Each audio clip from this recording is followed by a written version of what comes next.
welcome back to the Appalachian Podcast. I'm your host, Billy Riddle. With me today is not my British friend, Simon. No, he's not with us today. We're being joined by the ever so smooth voice of Chocolate Drop, Chris Montgomery. Chris, second time in as many weeks that you've sat in that chair right there. Yeah, man. I like this chair. I'm gonna have to take this spot a little more often. It's nice and comfortable, and yeah, it's good to be back. Excited to talk about what we got in store tonight. Yeah, first time I think you've been on. Yeah, you was on the Iraq show a couple times ago. Being joined again tonight.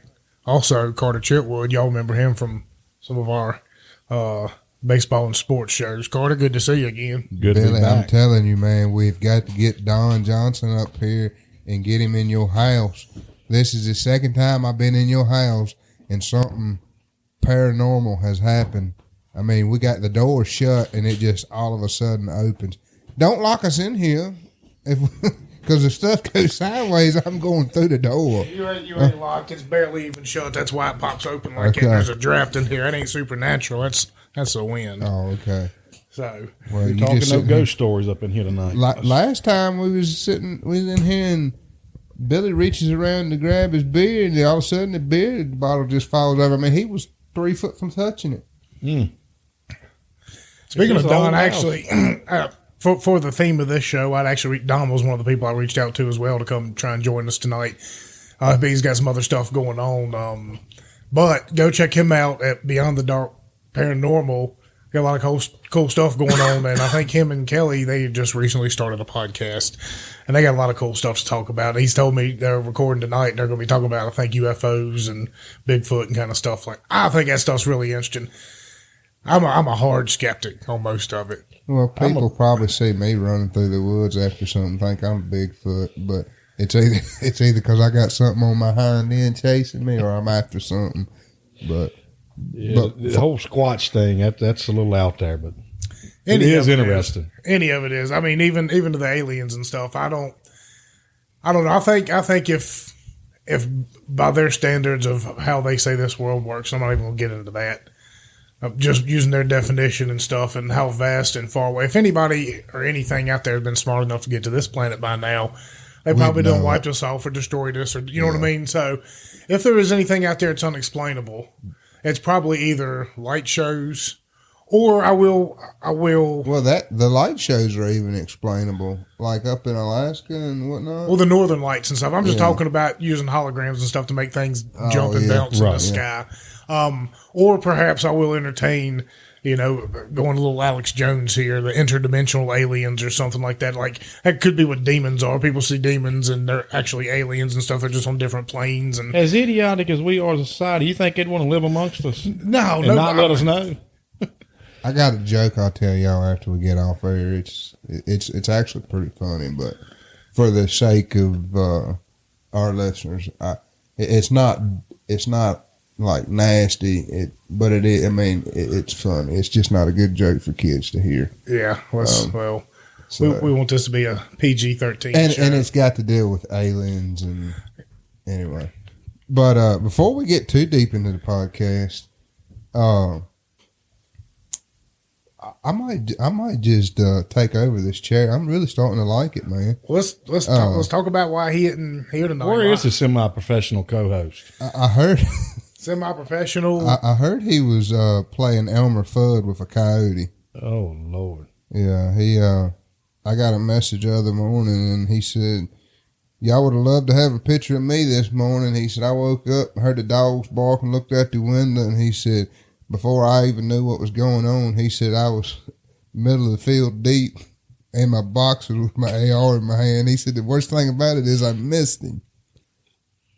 I mean, Elmer Fudd never missed. He just had stuff happen to him. Yeah. Like Rabbit would stick a carrot up Chris, in the that might be a gun. picture I can't get out of my head. It's him and his boxers in the middle of a field with a gun. I'm gonna talk to his wife and see if we can't get one so we can put it on. We can, when you look up the Appalachian Podcast and go to listen to this podcast, you can see, you can get a good visual for it. Well, I think, I think perhaps we might have to employ the expertise of some road runners out there to help him out, because he is a bit of a maroon himself, and that could get him away from his farm long enough to come down here and talk for a couple hours. I think he could have figured. But I think at the same time, this might be layers to an onion here. This might be more to it than just this. I mean, it could be that at his age, maybe driving has become a little more difficult or something for him. So very well could be. So you know what I mean? Like, especially after night. 35 miles an hour suddenly becomes 65 miles an hour down 220. You know what I mean? So I mean,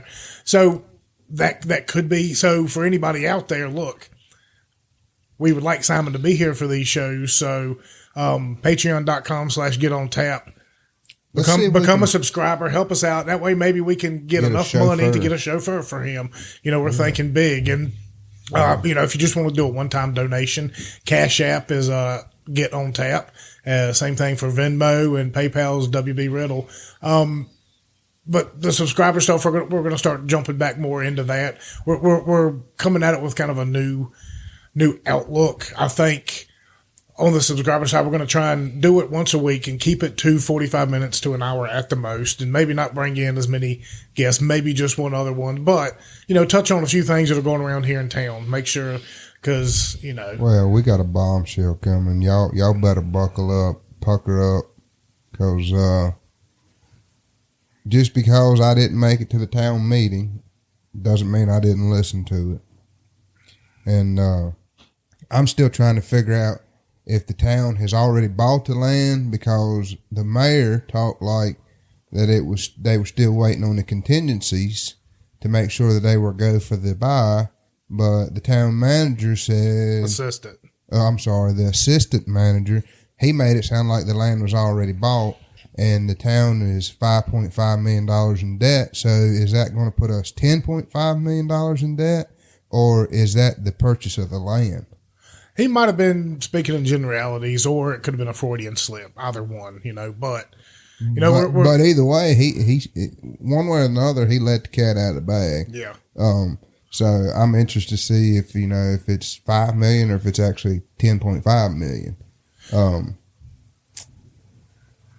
Well, either way, that stuff's going to be coming at you here soon, and that's patreon.com/getontap or Cash App Venmo at Get On Tap. Look, there's subscriber stuff. Also, we got some cool stuff coming up. We got the Big Spike Cohen event coming on, and anybody that's a subscriber is probably going to get a discount on tickets for that night. I think what we're looking to do is we're going to have it on Tuesday night. Probably a little bit of music from JG and Kyle, hopefully, because I can afford them. JG.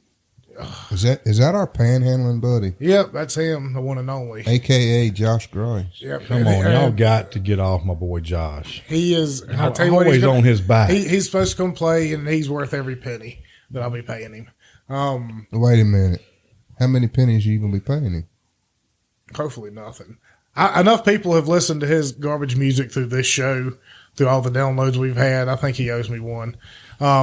And at the same time, it'll be a cool event for him. Like, I want everybody to be a part of this. And I think, hopefully this isn't the only one. If this one goes well, then they continue to come and then I can start paying.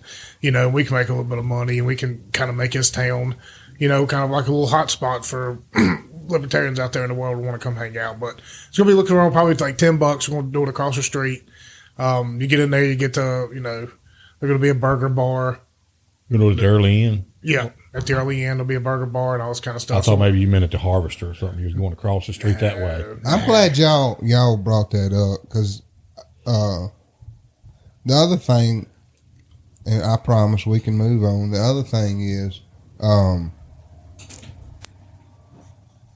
so the food tax that they're going to be implying in the next upcoming cycle or whatever the assistant manager said, I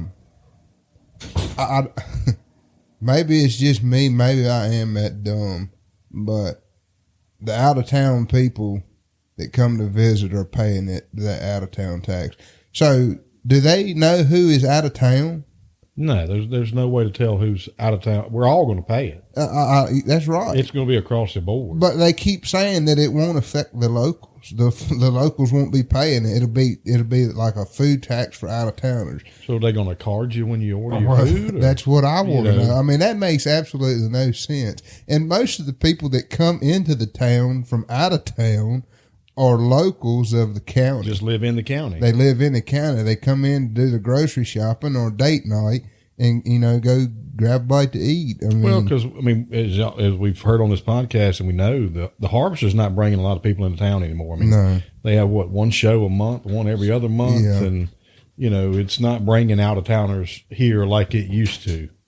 Or they could. It's definitely not being used to its potential, whether it's being national bands or if it's local talent or whatnot. It needs to be occupied more than once or twice a month. Yeah, it does. It does. I mean, like I said, we got bombshells coming here shortly.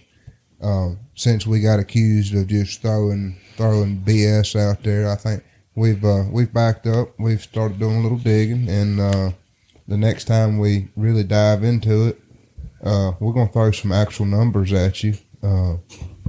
And the only thing I can tell the town and the county, the people of the town and the county is you better put a lot of chapstick on and start kissing, because it's getting ready to get real. I really don't think these people that we've put in charge are expecting. I mean, why are we having a 30% property tax go up in the county? The Summit View, that should be bringing in enough money to offset that. So why are our taxes going up 30%? What do they call it? A proposed 30% in taxes. I can't wait. We got a few more things we got to get under. You talking about the Summit View out on 220 that's empty except for one tenant? I think it's got two in it. Oh, it's got two now? Yeah, and then a third one's still planning on coming. And then I was informed about 2 weeks ago that they've got 3 or 4 more businesses lined up to come in when the pipeline gets finished, which will be another 6 years. On average, it takes about 12 years for a pipeline to come through. And they're on year number 6 now, I think, maybe 7. I think it's 6, but it's a lot of buildings that could use a little money and they would be business ready, but we've got to go buy land that we have no business buying on taxpayer dollars. So if it fails, it's still on the taxpayer to pay the ticket, and it's whatever. Yeah, we'll keep track on that. We're going to swing back around to it here in the very near future, and hopefully, that's one big reason I'm excited about Spike coming to town.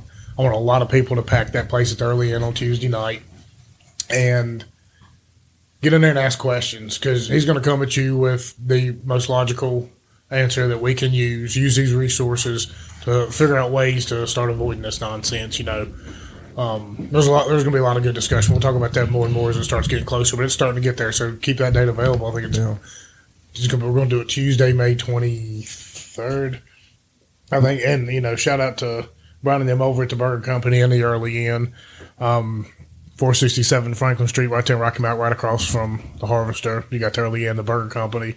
Always good food in there, always great service, good crowd. It's a good place you want to hang out at. So if you're coming to town also over the Spike Cone event, you want to get there a little early and go hang out over there and have a few beers. You can do that too. There'll be some, I think we're gonna have a bar over at the Early Inn as well, and like I said, burgers. So burgers and a bar and a burger bar. It's gonna be a good time. I want to bring a lot of awareness to this area. I think people in this area, they're pretty liberty minded. They just want to be left the hell alone and go about their business, grow what they want to grow, eat what they want to eat, not have their kids go to school and have some teacher telling them their personal lives. So be on the lookout for that event. We're going to have a good time. That's kind of going to be our theme a little bit for tonight. I wanted to, like I said, make a shout out to the Burger Company. Get in there and check them out. Tell them we sent you. I mean, they've been really good to us. A lot of other people are going to be on board with the Spike event. We'll start talking about them a little bit more as the time comes on. This coming Saturday, as you listen to this, we're going to be down at Crazy Horse Marina for the Moonshine Heritage Festival. Simon and I and whoever else wants to come join us are going to be set up probably on the boardwalk over there, apparently close to our friend Robin James. B99's going to be there. You really think Simon's going to show up? Do you think he's going to be still animal fudding around his property trying to get rid of a coyote? I don't know if there's moonshine available. He might come on down and hang out for a bit. You might be on to something there. But then he'll need a chauffeur to get back home. So. He will. So he's already pinned me to give him the ride, so now I'm going to have to pin my wife perhaps.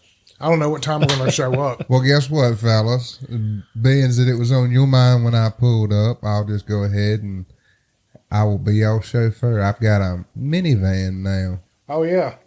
That's excellent. Yeah, no, it's not. I ain't got to drive. No, it's not. It's, man, it's pretty rough pill to swallow and pride, too. I always said I was going to be the cool dad and I never owned a minivan. Well, I bought my wife a minivan. Been there, done that. And I've drove it around everywhere I've went today. And it's starting to wear on me. It's not a bad ride. Let me tell you, that thing will fly up, get out, and go. I need to go hit up Barry Nelson and see if he can find me a good deal on the minivan down there because it's coming. Oh, yeah, it's coming. Yeah, especially if you keep hanging around with your wife. You might get a third one, Billy. And I mean, she would kill me. We've talked about this many times. She would absolutely kill me. Well, I mean, it's not your fault. I mean, that's what the good Lord's got planned. If he wants y'all to have another one, then... That ain't going to fly with her. So, anyways. Well, I mean, I told my wife that I would be good if I only got two, and it didn't matter what I got. And, I mean, I got a minivan now, so I don't see no reason to stop it. Fill it up. I mean, this thing's got a seat that goes in between the two captain's chairs to make it from 7 to 8 people. Ooh. I mean, we talk about high class riding style, and man, I can come down there. I can pick all your stuff up. We can pack it in the back. I can put y'all in there, tote you home. I mean, you name it, I can do it, man. We'll have to make a plan. I don't know what time we're planning on setting up. It's from 12 to 7. So there's some good music going on there. And I think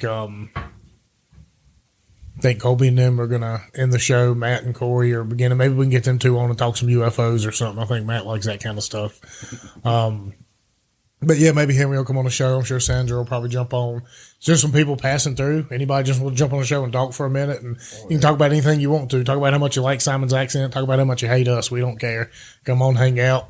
Come see us. My mother-in-law down there. That might be how she finally gets to meet Simon since he skipped out on your kid's birthday party. I don't know what his excuse was other than he had triple booked himself. I mean, you can untriple book yourself. You could have brought your New York neighbor or friends to my daughter's birthday party, Simon. I mean, it's not like you don't have a vehicle to get them all down there. We was going to feed y'all hot dogs and cake and, I mean, everything. You didn't have fish and chips. Billy showed up an hour early. I mean, I don't understand why. That's because you can't tell military time. Actually. He was like, I said, what time is the party? 11. I was like, dang. I said, well, maybe he's planting or something, just trying to get it done early. 11, that's kind of early for a kid's birthday party. So I'll show up right, at 12. I'm like, okay, well. He showed up an hour late and still an hour early. I was like, we're daggone.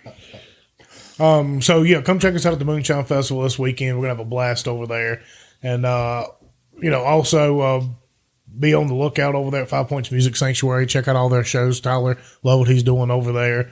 I try and always shout them out before every show, and this time I got a list in front of me. Last couple times, I just suggested you go check them out because I was a few liquor drinks deep. But this Thursday, if you listen to the show, that'll be tomorrow. Music Road Company plus the Ambassador. Friday is Spafford. Tuesday, the 25th of April, Funk You featuring Dutrain Johnson. If I mispronounced that, sue me. I mean, I sound like I'm from Alabama. You may have butchered that one. Could have. Thursday, May 11th, Consider the Source with Rootlock. Saturday, May 13th, which is something we should all try and pledge to go to. It's going to be one of their outdoor shows, which is really cool. You go down there, they got vendors and food trucks and all kinds of stuff. Colby Helms and them are playing. Might be a good one to go check out. So, for all them and all the people that kind of support us and help us out, we appreciate it. And, so did I miss anybody or anything? There's a lot of people I always like to think and I think tonight kind of shows what my whole premise behind this show. I wanted to be a community thing. I wanted to build our community. I want to reach high levels of people that want to come here and hang out and see how cool it is to live here. And, start the show, it kind of evolves, and I've had both of y'all on multiple times, and, that just kind of shows the whole premise is coming to fruition, bring on different perspectives, people in this community, have a good time, sit down, talk, drink a few beers. I think that's where we find ourselves at. So I appreciate y'all showing up here tonight. Carter, for everybody out there listening, how's Nick doing? I posted a video the other day, but I'm sure you've got a little bit more in depth. He's doing well. Having a good spring so far. I think I looked at the other day, he's competed in a couple games, got a pretty good earned run average, ERA. Doing well. I mean, I really honestly think by the end of this season he'll get a shot in the big leagues. Now, we stay out the rest of the year. I don't know, but I think he'll get a call up at some point in time. Well, the thing about baseball too is where he's at, and with as good as he's throwing that ball, I mean, it's just might be just an injury away. Oh, he might only come up for a couple of weeks, and he might throw 2 or 3 innings, and then go back down for a while, and then maybe it happens again, midway through the summer, and then hopefully by the end of the year when they expand their rosters, he either goes there, or maybe he showed another team he's got enough juice they want to throw him on board for a playoff run or something, or maybe he's part of a but it's going to be cool to finally see him, because he will be the first since Ron Hodges to be born in Franklin County. Now, I think we have a little bit of a stake and a claim to Billy Wagner. I'll say we got about 20%. We can count him as like a fifth Franklin County, because he's got his hometown, he's got his deal and stuff. But maybe he even claims more of Franklin County. But he would. I don't know. He loves Tazewell. But speaking of that, we hadn't forgot about. We got to get, number one, Abe Naff back on here in the very near future. We need to get that show going again. I was going to work with Simon tonight or tomorrow, make a phone call. We're scheduling a bunch of shows for the next couple of months. We'll get him. And then hopefully this fall, we're going to come back around. Maybe the hotel will be done by then, and that would be a really sweet place to do that. Because we can put some of the guys in the hotel. Looks good for Phillip. Maybe the restaurant will be ready by then. People are spending money, hanging out. Find a weekend when Eric and Billy both can make it work. Yep. And because they're the, and I think so many good stories are going to be from those guys and stuff like that. But even if they're not living here at the time, I mean, and they're from Franklin County, it's always good to bring them back and, see what little bit of progress the town has made. Oh, yeah. And support local businesses while they're here. That's never a bad thing. We'll take your money and then they can go on home. But so those are things that need to happen. And I'm excited about that. Once again, for our Patreon people, when we do that show, hopefully we'll try and find ways to, if you're a subscriber, you might be able to come sit in on that, come listen to a couple of the shows or something. We might do like a small private one, maybe upstairs at the Burger Company where, sit down with Billy, Eric, and Abe. Because I think their stories would be. Yeah, if you just got them three in a room and got them talking and different things, it's no telling where the stories will go. And the old school Ferrum family is deep. I don't know how much now that you get that, but you go back to Billy and Eric's days and Abe's coaching days, and even you flip over to the football side, the Hank Norton teams and stuff. Those people, the Black Hats, and they run deep, man, and they really support each other and they love each other. They're a family. Now, wait a minute. When you say Black Hats, what do you mean by Black Hats? Ferrum College football team has always had nothing but solid black helmets, and they call their family of the football program the Black Hat community. All right, well, we're going to work on that because that's what a lot of German Baptists are referred to as Black Hats. So. Yeah, it wouldn't be in that community, but they're tight. It's a tight knit community. They love each other. They have a golf tournament every year for Hank Norton in remembrance of him, and those guys come back and support that. So it would be a good time, and like I said, if you got Eric and Billy and Abe in a room together and just started letting them tell stories amongst themselves, there's no telling where it could go. Yeah, that sounds like a good time. And once again, a huge shout out to our hostess at the Rocky Mountain Burger Company, Trinity. She did an excellent job.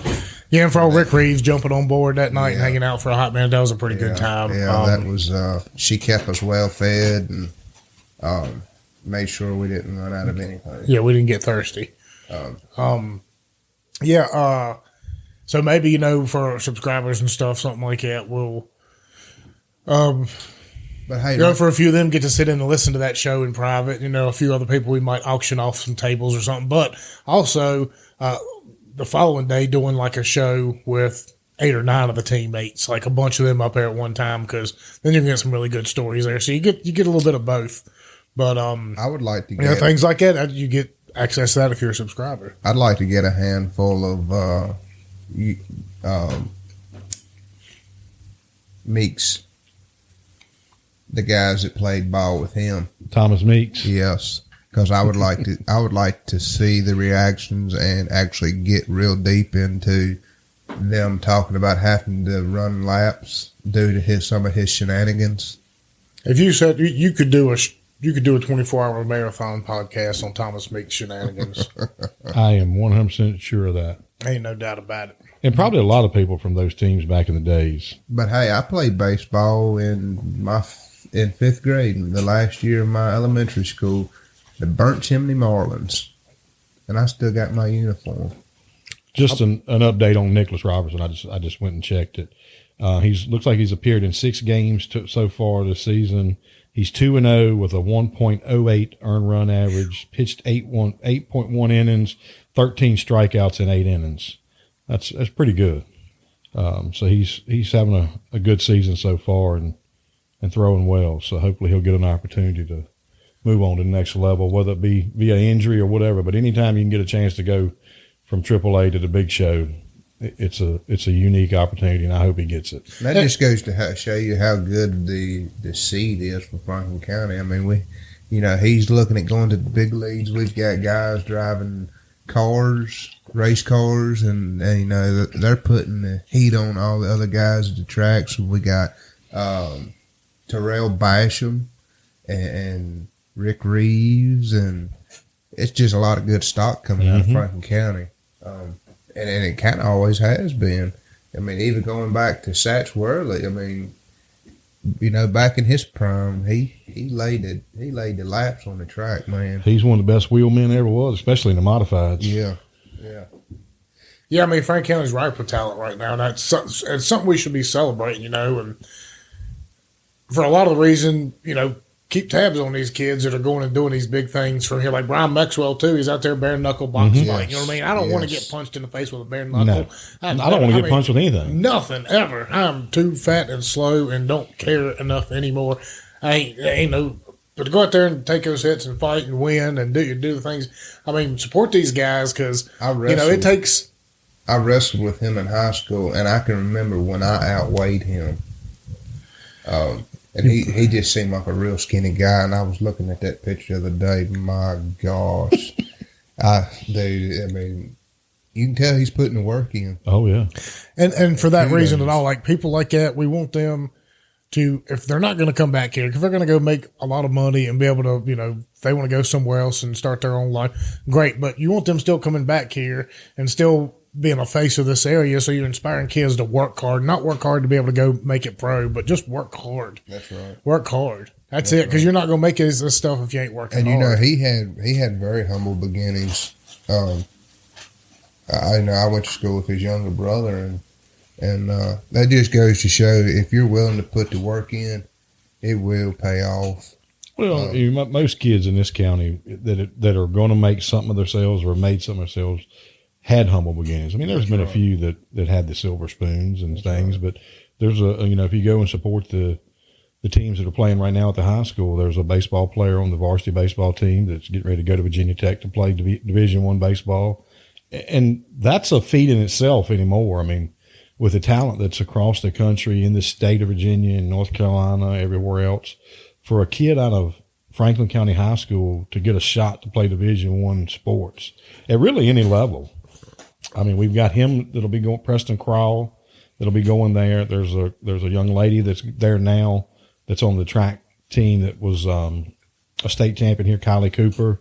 The kids in this area are just working hard, and they're getting the opportunities, and hopefully they'll just continue to make something of themselves and grow. And that's a good lead into our what we want to focus on. Yeah, you look at a lot of those kids. They have parents that are 100% behind them, and even though it's a humble beginnings, but then the parents are constantly working with their kids. Out there in the yard tossing the ball, or pitching a baseball and throwing a football, and every once in a while you'll ride down the road and you'll see a little soccer net set up in the backyard, and the parents will be out there, and it's just it's awesome to see all these kids. Yeah, I think we're going to do a bit of mansplaining on this show. I know that's the hot topic buzzword the kids like to use these days. We're going to do a bit. I mean, because I think overwhelmingly being a good parent is going to lead to your kids being successful. And I mean, as don't kind have of to be sports. Yeah, I mean, and so that's why we need to keep these guys coming back. We need to, Terrell Basham to keep coming around and hanging out and dropping out, drop by once or twice a year. Just remind them we appreciate him. We're proud of people like that, when we're behind their work, even if they don't come back to this town. But, to inspire, because it takes a lot of work, and it takes good parenting and stuff. And I mean, you look how crazy the world, has gotten, where, a freaking beer can. All right, that has been everything the news has been about in the past week and a half. Never mind the fact they're robbing us blind. They're sending all of our money over to Ukraine so we can get laundered and sent back over here, and their stock portfolios can go up. All these things are going on. Our dollar's crashing, the economy's crashing. Smoke and mirrors. But beer cans. Have you seen the new commercial they rolled out for the All-American? No. With the Clydesdale? Yeah. I hadn't seen it. I've heard about it. Yeah. No. Somebody indulge me. So to offset the backlash that they're getting from the previous beer can, they have come out with a new advertisement, and it's got the famous Clydesdales, one of them standing in front of the Grand Canyon or on top of the Grand Canyon, and one of them standing somewhere in New York, but it's just a beer built to bring real hard-working Americans together and stuff like that. And the one thing, I read the apology, well, I'm not going to call it an apology, but I read the article that the Anheuser-Busch CEO put out. Who is former CIA, by the way. And he said that their intentions were never to divide people, but they could rally. They wanted to produce a beer that all Americans could rally behind and have a good time with. And but you can't tell me that they didn't know that was coming out. I mean, he's a CEO. He signs off on everything. You say what you want to, but a man of that stature, he would have caught wind of it if he didn't know nothing. It didn't make it to mainstream without him knowing something about it. And here's my biggest. At some point in time, whether he did or didn't, 100% gave his blessing on it. Yeah. Here's my biggest beef with the whole thing. I couldn't give two craps less about Bud Light or a Bud Light beer can.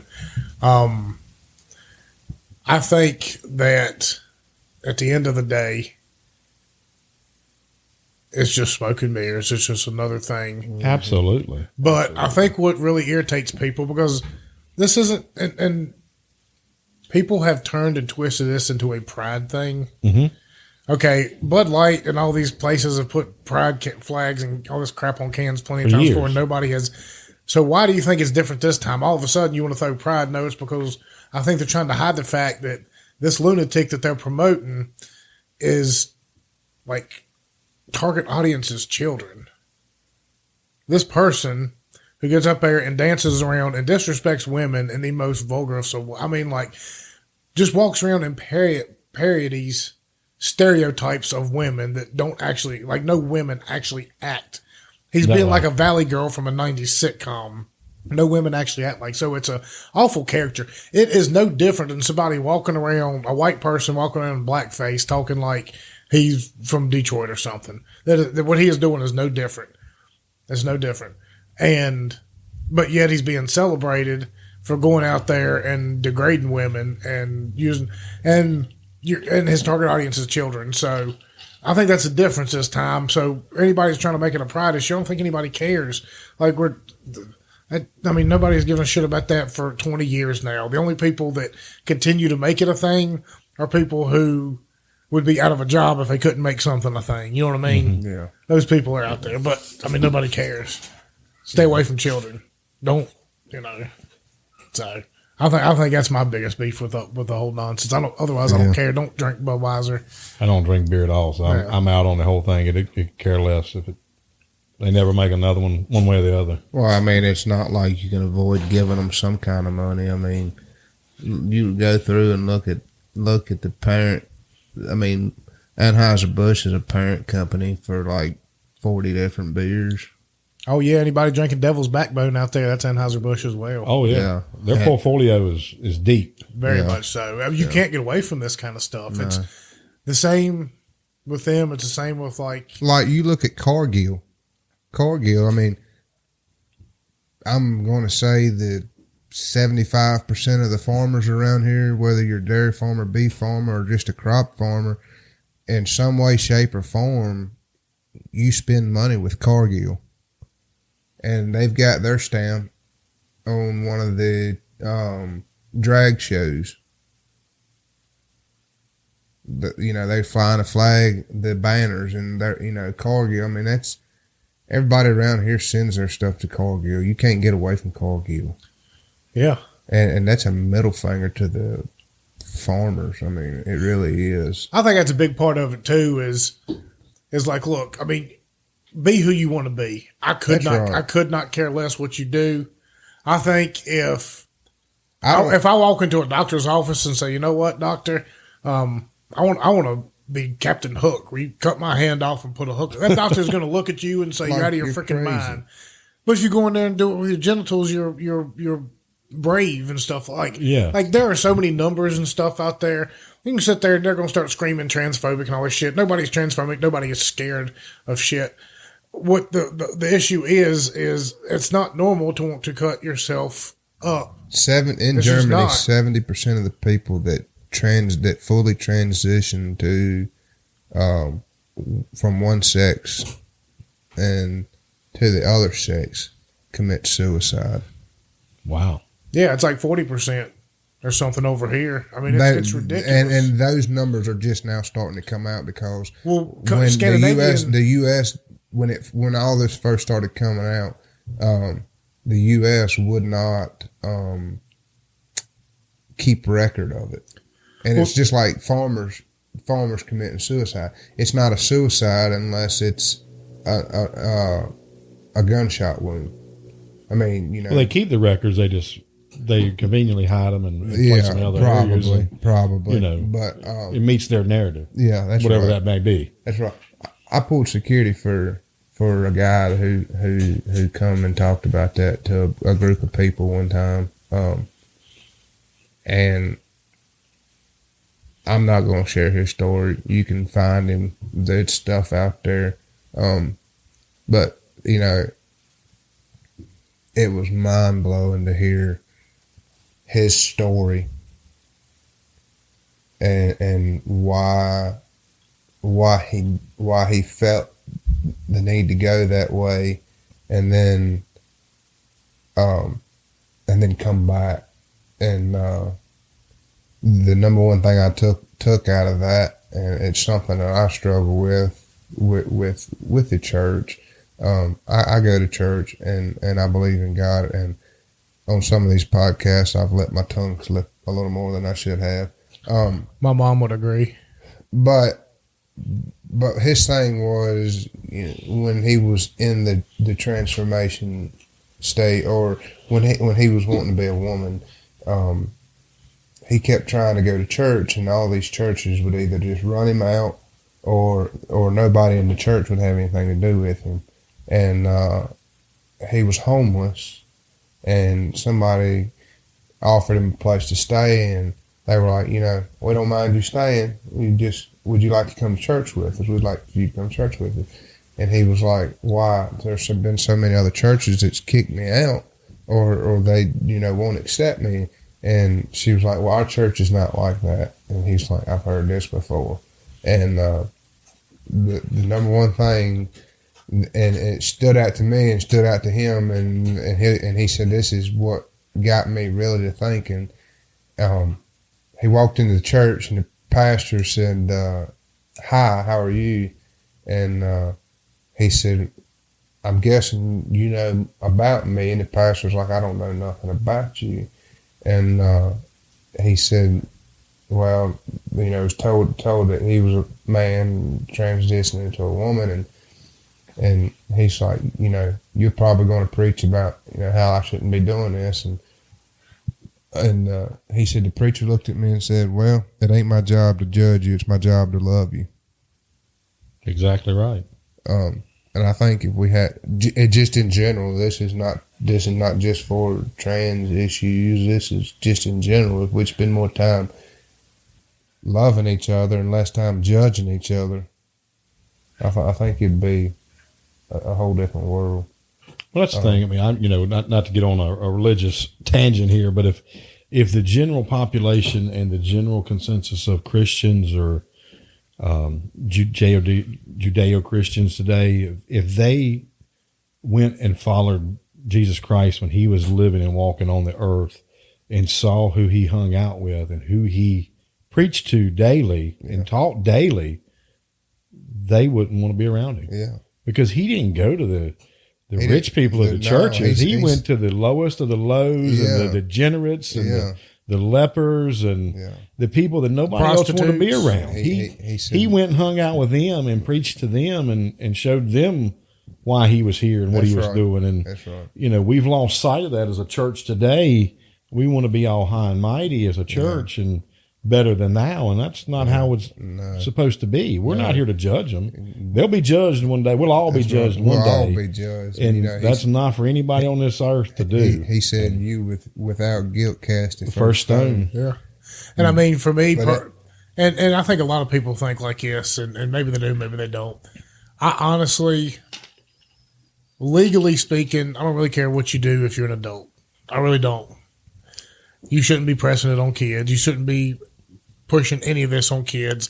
Like, you ask us, why we have problems with somebody who's a burlesque dancer or a drag dancer performing in front of a kids. The question should be, why do they want to perform in front of kids? You know what I mean? Like, let's just get rid of all this nonsense. If you're an adult and you want to do something, legally speaking, do what you want to do. I don't put my beliefs down your throat. But for me, personally, if you come to me and ask me, do you think it's a good idea? I'm going to say absolutely not. No. I'm going to say it's an abomination. I mean, it is kind of abomination. I mean, you're taking what God made you a certain way and put you on here for a certain purpose.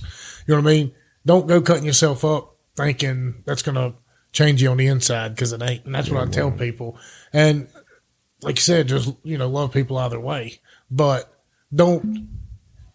When it comes to the beer stuff, I mean, you're just taking a big percentage of the population that probably thinks like that and saying, you buy our product and we don't really give a dang what you think. We don't give a dang what your morals and beliefs are. Here's somebody who is making a mockery of this whole entire situation. And they're making a mockery of a lot of people with mental illness. Yeah. They never tell the detransition stories. You never see them going on Oprah. Nope. None of that shit. You never see the detransitioners. They keep them silent. That Navy SEAL who came out, he wrote a whole book. They came to him and was like, we'll make you famous. Go through the whole process. You write a book. We'll make the book sell millions. And what they probably did is they probably somewhere bought 10,000 copies and shoved them in a warehouse somewhere, and they'll be on, the Walmart $2 shelf in a couple of years. But all that money goes to him, makes him think he did something, and all of a sudden he's going out there and speaking for this stuff, and now they got more clients. Like, they've already stopped this stuff in Europe. They've already put an end to it. They said this isn't working, and they stopped it, and they were ahead of us. And instead of us being like, okay, well, they're ahead of us on this whole nonsense, and they're quitting, maybe we should just quit now. Nope, full steam ahead over here. And as parents in some of these states in this country, like, they're putting this crap in these kids' heads, and these kids start asking questions about it. And if you as a parent say no, and this is nonsense and ridiculous, they're coming and taking kids' parent. They're taking kids from you and putting you in jail. Yeah. This is happening in Canada. It's happening in some of these commie states here in the country. I mean, this is stuff right here that should not be ignored. I can tell you one thing: you won't take my kid from me. This is absurd. Oh, it's like what you back up. A couple minutes ago, you said it's all smoke and mirrors, man. It's all about a bigger agenda. Whatever that agenda is going to be, or it ends up being, it's all about a bigger agenda. And it's all to get us up in an uproar over this one thing, while they sneak around and do something behind our backs, and all of a sudden it's like, oh Lord, where'd that come from? Mm-hmm. Oh, while y'all were worried about that beer can, we did what we really wanted to do. Yeah. And whatever that may be, and whatever it ended up being. So, rolling into parenting. Before we get there, I want to go back one minute. We were talking about some kids from this area. I want to give a shout out to a fellow that Jared went to school with, Tyler Wetterings. He's playing, albeit it's indoor football league, it's professional football. He left here and went to Emory and Henry and played at Emory and Henry, and he is now playing with the Iowa Barnstormers in the indoor football league. So he has got to the professional ranks of football and has made it. So that's another kid from this area that's put in his dues and worked hard and is playing professionally in his sport. The indoor football league. Indoor football is really actually a pretty cool sport. It's a neat, fast-paced game. So, I mean, like regular football, just it's indoors? No, it's like in the size of a hockey rink. Yeah. It's like 7 on 7, 8 on 8. So it's kind of like Simon's famous rugby. No, it's played more like regular football, but the rules are a little different the way they play it. It's like hockey. It's like hockey meets football. Yeah. It's wide open. No, rugby's on a big old field just like soccer and regular football. This is like you can play indoor football in the Roanoke Civic Center. Yeah, they've done it. The field is like 50 yards total. Yeah, it's like half the normal size, and it's not quite as wide. You can tackle up against the boards. There's not much of a run game. It hits a net on the other end. You can catch it off a net, then run it, and good deal. Rules are a little different, but I mean, he's made it. He's playing. And hey, I mean, with the XFL coming back again, I mean, who knows? Maybe he can go trout and do something. I mean, so shout out to him and give him some props. He's put his dues in and worked hard. Man, that's one of those things as a parent. I love playing football growing up, but I think back then it was probably less safety conscious. Right. And it was more hard than it is today with two-a-days and, quite a bit harder on us back in the day, I think. But I don't know, even still with all that today, it just seems like I don't know if it's worth encouraging my kid to go do it because one hit, it's all, it takes to really – and it's not going to knock you stupid. It's not going to – but look at Antonio Brown. He took that one hit from Vontez Perfect or whatever, and he went from being a world-class receiver to whatever it was that he became, Yeah, but you played football. I mean, and it's even more restrictive now than it was when we were growing up. I mean, when we got together and played football with us German Baptist kids running around, I mean, we tried to break each other. I mean, we had tougher sandlot games than we ever had on the field. We played many games up here behind Liam Wade School that were a whole lot more physical than any game I played in for Frank County. And what's crazy is we played for hours. Oh yeah, I mean it was nonstop. If you got it was all day on a Saturday afternoon or Sunday afternoon. Yeah. It was you met up and played. Yes, sir. And I mean, I'm talking about hits. The just boys that were big and boys that were fast. And I always got to be the hiker, so that was my job. I didn't do much running. In football terms, that'd be the center. The center. I don't know much about football. I don't know a whole lot about sports. I don't have time. I literally, all I've done for the past 5 going on 6 years is farming. I mean, I go out and do stuff with the wife and back to Billy's point about, kids getting hurt and people getting hurt in sports. I mean, it happened back when we played, but now with the days of the internet and everything happened, you can see everything on your phone instantaneous.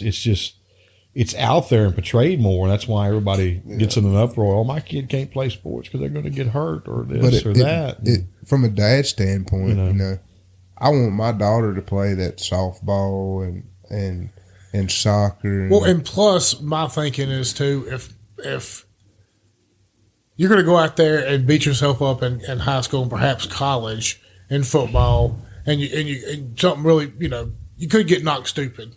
I'm still not going to say he can't play, but on the other hand of things, I'd rather encourage him to pick up a baseball bat or a golf club, because at the end of the day, baseball is not going to be nearly as bad on your body, and they get paid guaranteed. We've talked about this on the show before. Baseball also, if you skip out and go straight to the pros, and it doesn't work out, they pay for you to go back to college. So you can always go back and do that. The money is there. The wear and tear isn't there. Well, and I guess kind of we're going to talk about some parenting issues and things on this show. I don't know if it's changed, but at one point in time, if you were raising a daughter and you could teach her how to play golf, those girls could write their tickets to college. Because they were begging for female golfers to come to schools, and these D1 schools would offer them scholarships. And if you could teach her how to swing a golf club, man, she had it made. And I don't know if that's still the same today, but many years back, that was a big plus if they could play golf and stuff like that. And they can actually go on and make some money. The dude, John Rahm, had just won a Masters, made $4 million for a 4-day work week. Playing golf the other weekend. I mean, in good weather, that's pretty good money. Yeah. I know it's stressful and it's hard, but and he don't have to do anything else the rest of the year if he doesn't want to. I mean, he can go just play in the majors. That would be a cool job. I think, honestly, looking back, I always wanted to be a football or baseball player growing up. But if I could tell 5-year-old me something, I'd be like, look, the chances are slim.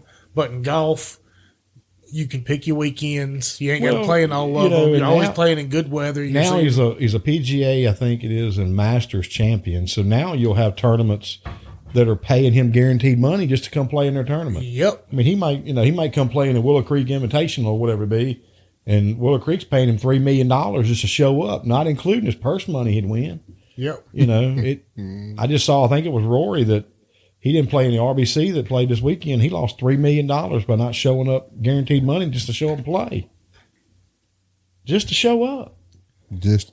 I mean, it's ridiculous money in golf, man. It's ridiculous money in golf. I'd have had some, Adam Stanley? Happy Gilmore. I'd have had some Happy Gilmore stuff going on for $3 million. Well, they had some at the Masters. They had trees falling and everything. I mean, that's and even $3 million just to show up. And hold on, and now we're talking top dogs here. Let's just say if you encourage your kid and they just end up being not even somebody in the top 70, maybe they're number 87. 87 still goes and gets to travel to some of the prettiest parts of this country and around the world. You play golf, and you might make $800,000 in a year or $600,000 in a year. That's every bill you could ever imagine paying for, and you're good. Buy your house outright, wherever you're at, and just. Well, you got to be careful on that, because if it's like the world of football and baseball, every state you play in, you have to pay taxes in that state.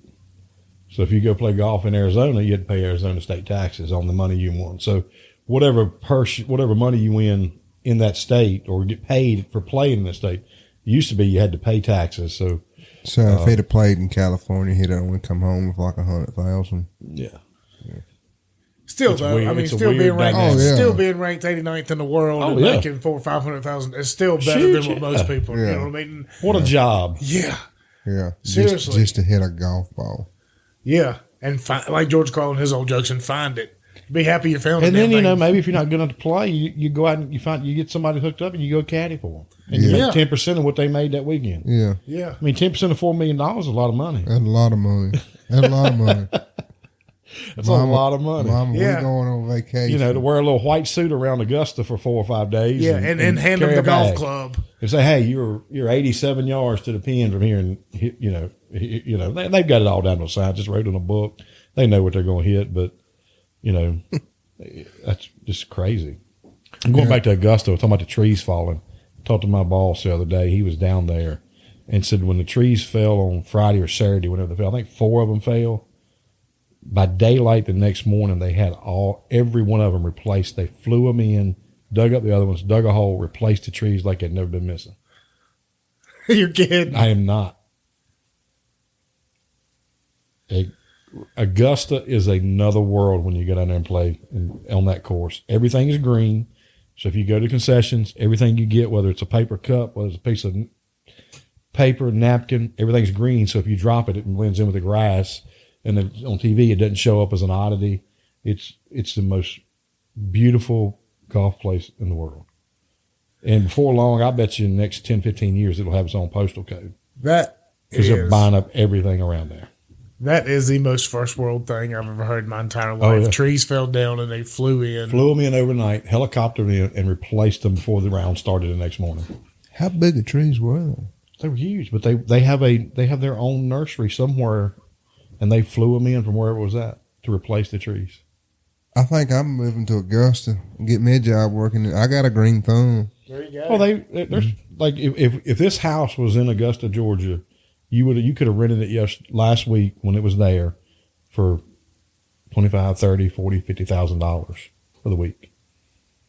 People pay their mortgages for years on 1 week of Augusta. They move out for a week. You probably ought to hit the pause button right quick. Why don't you take that green thumb of yours and build us a golf course like Augusta? That's another world. I need the money. Rules. I need the backing first, man. You got to get this. They play by their own rules. I was gonna say you got to get this Patreon up and going so that I can quit my day job.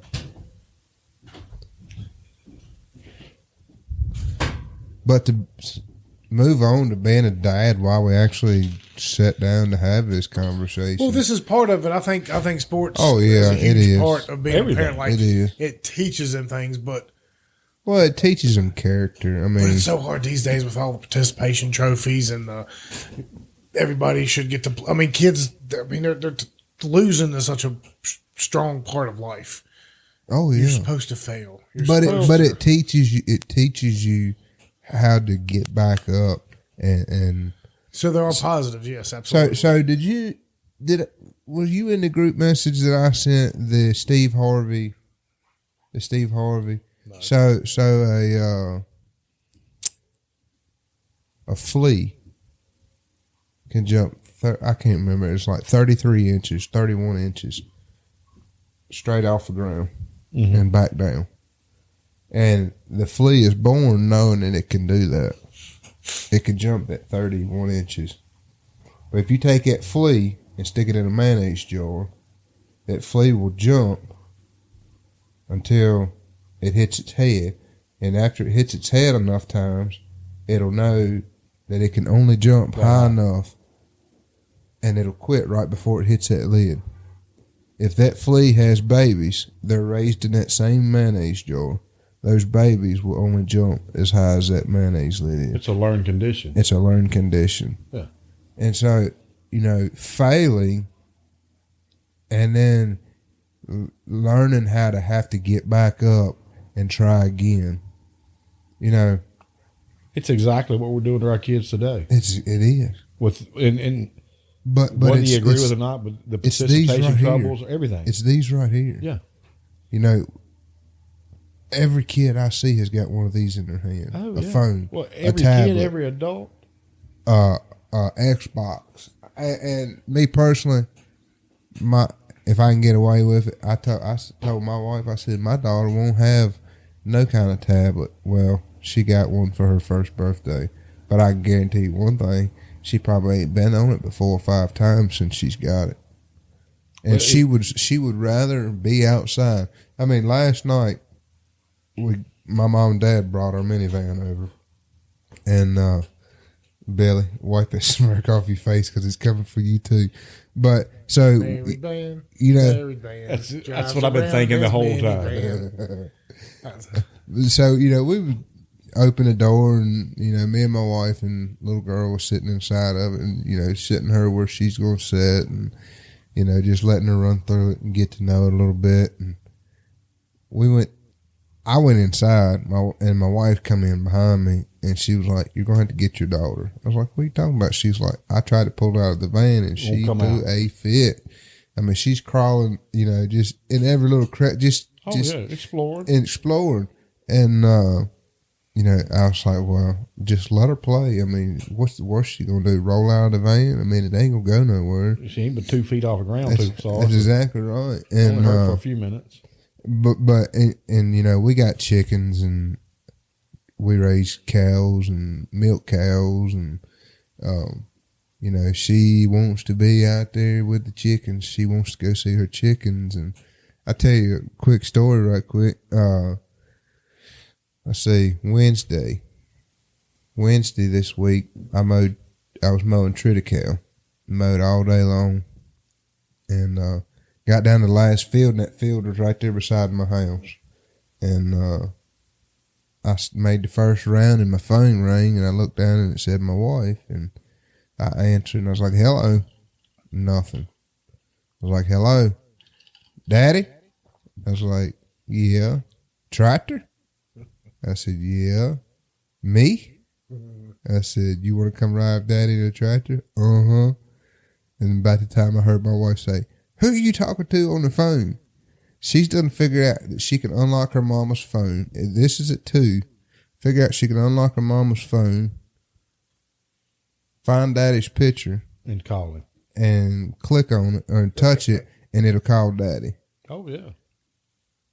And I was talking to a good friend of mine a while back, and he's like, "How's that baby doing?" And I was like, "Man, she's so smart." And I was going on about all the things she could do. And he looked over at me and he said, "I want to tell you a story." He said, "When I was your age," he said, "our first kid come along, and we were sitting around the lunch table, and he said, this fella asked me, he said, how's your baby doing?" And he was like, "Oh, she's the smartest thing." And he was going on about how smart she was and this and that. And he said, this older gentleman leaned over and he said, "Every parent thinks that about their first kid." But they get smarter. Oh man, it's unbelievable.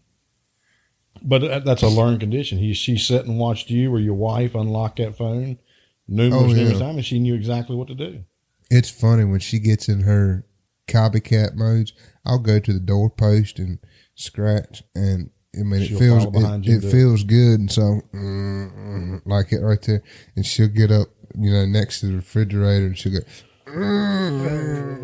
like a little bear scratching her back, and like washing dishes. She loves to help her mama wash dishes, and she sees mama doing that, and so. Well, that goes away because I used to love to vacuum the house, but I can't stand it now. Well, that's what I told my wife. I said, "You make sure you get videos of this. That way, when she gets to be a teenager and we tell her to go wash the dishes, and she says no, used to. Yeah, we tell her you used to love washing dishes." But well, you got to pull your kids away from that stuff. And I mean, I'm not sitting here and I call it mansplaining, whatever you want. But look, pull those devices away from them as often as you possibly can. I mean, for our daughter, anytime we go any restaurant in this town, everybody always remembers her, especially up at the Hub or El Rio or something. Every time we're in there, everybody knows who she is because she talks to every single waitress. Mm-hmm. She talks to every single patron because we don't put a phone in front of her. If anything, coloring book or something like that. Like, kids need to learn how to be social. If you're taking them to the restaurant and you're handing them a phone so you don't have to deal with them, and then you're also letting them watch a screen as they drive down the road, the 10 minutes from your house to school. And then they're in school all day in front of a screen, and they come home and they're playing video games or watching TV or screen. Like, you got to get the kids back out in the yard. Enjoy life. Yeah, get them out there. Go out there and play with them. Throw a ball with them. Jump on a trampoline with them. Go for a walk or something. Like, I am in nose deep in my phone all the time because of this damn podcast. I don't really get on my personal Facebook or my personal accounts for anything. I'm mostly just on, for the show because, I want to get the word out there. I want people to come support us and support local stuff's going on. So ultimately, my daughter can have a nice place to grow up in so we can go visit and do these things. So she's not stuck in front of a screen 24/7. So I'll tell you how much my daughter loves to be outside. That last little snow we got. You mean the only one? Well, yeah, I guess it'd be the only one we got. Just enough to cover the ground. She wanted to go outside and check the chickens, and I told my wife, I said, wrap her up good, and we'll go outside and check the chickens. So she got a little snow boots on and coat and everything, and Daddy's cold. He's ready to go back inside. We've been out there for 30 minutes, and I'm like, all right, let's go back inside. And she's like, no. And so I was like, all right, let's go for a walk. Well, she takes that across the yard. Next thing I know, we're walking up towards the upper driveway. And I was like, all right, Charlie, let's go back. Mama's standing at the door. Charlie, come on. And she's like, no. And so we walk out the driveway and back, and her little hands are so cold. And I'm sitting here, I'm like, dear Lord, I just want to go back inside where it's nice and warm, because she wants to be out here where it's cold, because she can go back inside whenever she wants to. Yeah, but don't get it very often. No, but yeah, I mean, I don't know if the snow here was the same weekend it was, but if I ain't mistaken, it was my daughter's birthday weekend, March. I think it was March 19th or something, because we were down at my in-laws and we got snow down there in Tazewell County. Same deal. It was just enough to cover the ground, but we went outside and she rolled around in it and played in it for like 45 minutes to an hour until, it went away pretty quick. But you got to do stuff like that for them. I mean, be a part of their lives. Don't let that screen babysit them, because you don't know what's coming out of that. I mean, that stuff is called programming for a reason. Well, that's what, was it Eddie Murphy or Cat Williams said, television programming. They are telling you visually and programming you. Yeah. And it's truth to it, man. The older she gets, the little more we let her watch it a little more, because my wife is trying to cook supper, and I generally don't get home till a little later on, and you can tell when she, like on a Saturday when we kick back at the house and watch TV a lot, it gets a little twerked when it's time to go to bed, or trying to take it away from her or something. But, I mean, that's one thing, I want my kids to grow up outdoors. They don't have to follow in Daddy's footsteps with the animals and whatnot, but being outdoors and connecting with nature, even if it's just playing in the yard, giving them fresh air, I mean, it's healthy for them. I mean, and that's like, playing with other kids. Nowadays, you got kids fighting with each other. Well, I remember when we were kids, I mean, I'm talking about young kids, we fought amongst each other, but you learned who the big dog was, and you didn't mess around with the big dog, or you finally sucked it up. But they got to interact with each other. They play these videos, Grand Theft Auto now. That's how they interact with each other, is through a headset and a phone. Yeah. Or a video game. Yeah. And the motor skills, they like the motor skills. My daughter, she sees Daddy building stuff all the time, tinkering around with guns and putting scopes on them, and she goes to Daddy's little drawer and she'll come out with a screwdriver, and I have my feet laid up in my recliner, and she'll be up underneath there acting like she's trying to working on my chair or something like that. And, it's just. I think I kicked myself in the ass for one thing. I won't call it regret, because I don't regret anything in life. I think everything happens for a reason that points us in a direction we're meant to go. But back when I was graduating high school, me not taking my own advice, because I remember having conversations with counselors and stuff, and back then everybody pushed, you got to go to college, because college people make more money on average. They make more money on average. Well, what they failed, what they weren't telling you was, well, yeah, back in the day, most of the people who went to college were really, really dedicated. So if they're going to be dedicated at that, they're going to be dedicated when they get in the real world, and they're going to be able to make more money. When it becomes a degree mill, then it's just nothing different than a diploma where just about anybody can go get one. But even back then, I kept telling myself, I was like, I said, the way everything's going, and as an 18-year-old, I said, it seems like in 20 or 30 years, everybody making the money is going to be HVAC people, plumbers, electricians, auto mechanic people. But I still went to college instead because I wanted to play football. I was about to party and the girls and stuff. But my mind told me back then, and here we are today, and there are fewer and fewer people doing these trades. You know what? They're making more and more money. And I'm not going to ever encourage my kids to go to college, especially my son. Now, and you can say gender roles all you want to. I don't really give a crap. They're my kids. Everybody is entitled to sit there their own opinion and have their own opinion and stuff. But my daughter, she's very empathetic. She's a very sweet girl. She probably do good in a going to school traditionally, like how you're supposed to. Like my wife went, and getting her medical stuff, because you probably do need some schooling to do some medical stuff if you're teaching you the right stuff. My son, unless he really likes it, wants to be a lawyer or something like that, or a doctor, hey, go follow my stepdad around and learn how to do electrical. Follow Darren Lehman around and do electrical work. Follow him around when you're 10, 11, 12 years old. Figure that kind of stuff out, because you can be your own boss. Send them over to me. I'll teach them how to muck stalls and feed baby calves. All that kind of stuff is more and more valuable. It really is. Something as simple as that, growing. Oh yeah, small, simple things. You can go get a degree in horticulture right now and make a pile of money, but a lot of those things that you learn, you can't take in for account the drought you might have or the worm problem you might have. And all that comes from years of experience, and experience comes from years of making bad decisions.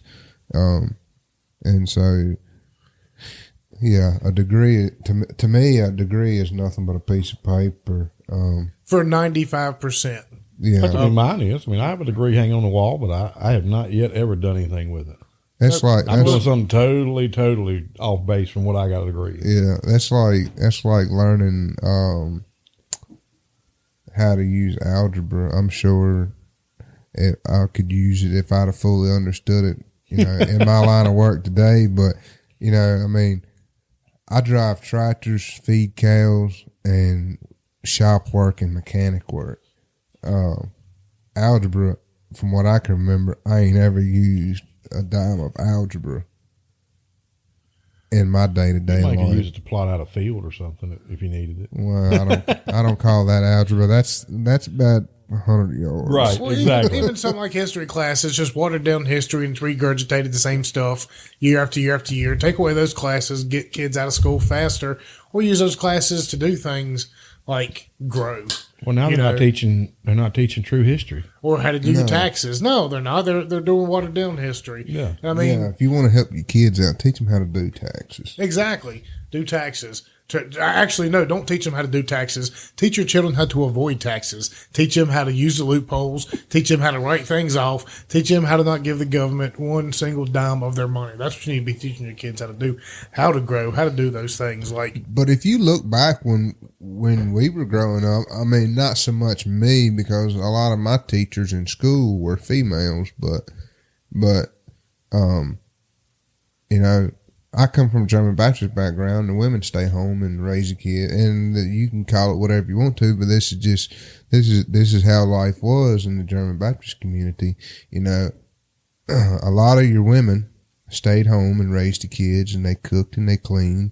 And I'm not going to say barefoot and pregnant, because that's not. They grew a garden, but their kids were right there by their sides. Teaching them how to self-sustain, how to grow a garden, how to wash your own clothes, and this is for boys and girls. How to be a person, and how to treat each other right when you interact with each other, and they homeschool them. So or a lot of times. And so they'll go through elementary school. And to me, elementary school, I don't want my daughter to go to public schools because I don't agree with what's being taught in the public schools today. But for the friendships and the interaction with other kids, they need that in their life. And I know the homeschooling system, they have play dates and stuff like that, and even the private school. But Christian Heritage is what, $6,500 a kid a year. Well, you can still get those interactions, but you still, you don't want to force feed those interactions either, because the more adult people your kids hang around, honestly, the smarter they're going to end up being. Because they're not going to pick up on those bad habits that other kids have. Well, that's where I learned how to do it. My uncle, I spent almost every weekend with him, and we were turning wrenches and putting motors in and out of a car with a tractor and a hog hoist. On the back, 3-point hitch hog hoist on the back of his tractor. And he'd be like, let it down a little bit. All right, raise it back up a little bit. Let it down a little bit. That's too much, And he, teaching me how to take stuff apart and put it back together. And, those are skills that, if everything goes sideways and somebody needs something, if I can't provide for my family food wise, I can say, hey, you got something I can fix. They're trades, and they're life skills that they come naturally to me. Up until I got to be about 20, I could take stuff apart, but I couldn't put it back together. And then I finally had to put stuff back together one time, and but that's what I want. Even my little girl, I want her to be, whatever she wants to be, but I want her to have, and I guess maybe for the people who doesn't know it already, me and my wife are expecting another baby in October the 1st. So there you go. You heard it here. Well, it won't be live, but you heard it first on the Appalachian Podcast. So gonna be a boy. I don't know yet. I think it will be the way the trend is going. I know John Clements, my good buddy John, been on the show a bunch. He had a girl, then a boy like me, and then girls seem to be the first go round. It's fun. Now that's funny because I'm between me and my sister. I'm the oldest. Well, it's funny too. I was thinking about this today with my kids and the difference in boys and girls. My daughter, she was very precise about things. She, no, son, they all gone. You missed out on that boat. Like my daughter, she was all about mastering things. And I think this goes in psychology between boys and girls anyway. She could have walked probably by the time she was 12 months old. I think she took till she was 14 months, maybe 15 or something like that. And she could stand fine. She could do it. And it was perplexing my wife. And finally, I think the doctor might have said, she knows what she's doing. She just doesn't want to. She doesn't want to. She don't want to. She was perfecting crawling before she started perfecting walking. And she wanted to perfect crawling up the steps before she perfected walking. Very technical about things. Huh. Boys, on the other hand, my son. Just get it done. He crawls up the steps 2 or 3 times. All of a sudden, he's like, all right, y'all hold my hands and you walk me around everywhere, and I'm going to walk up the steps. And I'm not going to walk 1 step at a time. I'm going to go 1 foot, 1 step all the way up. He's like, I get up once or twice crawling. All right, I've already mastered that. You hadn't mastered it. You just did it. But now you want to start walking. Like boys, and that's why we stay hurt so much. We're like, all right, well, we did this a couple times right. Now let's try this. And we start testing the limits. Yeah. And it's so crazy to watch, like how much they're alike, but how much different they are. Like he's going to walk so much faster, not because he was that much stronger than her or anything. It's all psychological. Mm-hmm. Like he's like, all right, I can do this. I'm going to do it now. And her is like, I'm going to master this. I'm going to master. Like, and I think that's so telling for how men and women today, naturally how we think. Women are very calculating and they're very emotional. And another argument. This is something I want to talk about with my wife today. We'll talk about this on the show. This is good for a man versus woman battle. Oh, I was telling her, I was like, she's going to pick up our food tonight or whatever, and I was like, look, you get there if he's asleep, Claire's in the back seat, crack the windows down a little bit. It's not super hot outside. If you're running right into Ippies or wherever you're going, get out of the car, lock it, run inside real quick, get your food. You're back out in 2 minutes. You're fine. Nope. She wants to know, well, what about the optics of it? I said, who cares about the optics of it? I would have done it in a heartbeat. In a heartbeat. If I'm running into Riverside, if I'm running into like the vape store or something like that, something where it's in and out real quick. No, you don't go in the grocery store and shop for 2.5 hours leaving kids out there. But I was like, you were stressing yourself out. Now you have to pick him up. You're going to have to pick her out to carry them inside for 2 seconds to sign a bill. And now you're going to have an arm full of food with an arm full of him and an arm full of her. Just go inside. But I'd have pulled up and left it running and everything. Women are so different. They're so different. It's now my little girl's geared a little more like me. And I wanted to hit something right quick, Billy. You was talking about, how much your daughter remembers people. I had only met her twice. And the third time she remembered my name. And I Billy said, do you know who that is? She's like, oh yeah, that's Chris. And I was like, I ain't met you but twice, girl, and interacted with maybe 5 minutes each time. It's amazing what they pick up on and retain. And but my little girl, she's geared a little more like me. She took her first steps at 5 months old. Good Lord. And I was holding her fingers, and she took a couple steps, and my wife's like, "You can't do that. It's not good for for them developing their motor skills." And I was like, "Well, if she can take her first steps at 5 months old, I'm pretty sure I'm not worried about the motor skills. Her motor's running pretty good. Yeah, her motor's running pretty good. Well, it'll mess with her when she goes to crawl and learning directions, crawling and stuff." I said, "Honey, if she's walking, she'll learn not to walk into the wall. If she does, she'll fall down and get back up." And so she took her first steps at 5 months old, and then she didn't crawl until she was about 6 or 7 months old. Like, she would not crawl. And then at a year old, she was already walking at a year old by herself. And she went through a spurt for like 2 weeks where she was trying to walk everywhere she was going. And my wife's like, "I can't believe that everything's going to be off." And I was like, "Honey, I'm off. Leave her be." And, then she went for, I don't know, two months after that, and she started crawling. I was like, we were doing so good with her walking. I wanted a genius kid. I want my kid to be a genius. I want my kid to be setting records, And, but she didn't crawl but like 2 months, and then she's been walking ever since. Let me just go show you. Everybody's different. Everybody's different. My kids are older than you guys. I mean, I'm older than you guys. My kids are. You probably old enough to be my daddy. My son's 24 and my daughter's 16.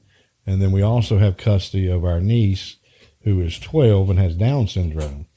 Now, you talking about somebody that can pick up on things, and talking about your daughter picking up on things and his daughter remembering your name and stuff.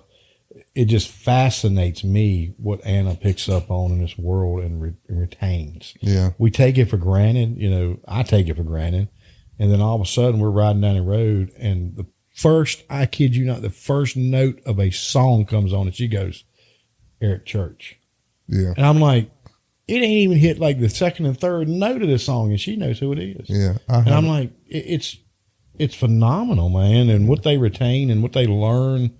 And, you just got to let them be their own person. That's right. I mean, we always say if our daughter would have come first, she would have been the only one.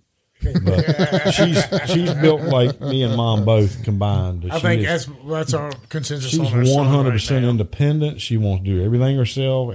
Always has, and she will fight you tooth and nail on everything.